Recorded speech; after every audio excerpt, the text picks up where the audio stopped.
That means उसमें there is problem with the larynx.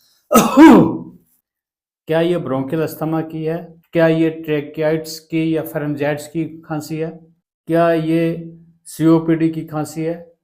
So just आपको कहीं ना कहीं ये सुनना है, उससे आप एक क्लिनिकल डायग्नोसिस बता सकते हो। इसके अलावा history, examination, pulmonary function test, उनसे हट के मैं ये बताना चाहता हूँ कि खांसी की आवाज़ सुन के ही आप बता सकते हैं कि कौन सी टाइप की खांसी है। मैंने डिमॉन्स्ट्रेट करने की कोशिश की कि डिफरेंट टाइप की जो खांसी है, तो एक क्लू मिलता है इससे, डॉक्टर को आसान बनता है डायग्नोसिस बनाने के लिए।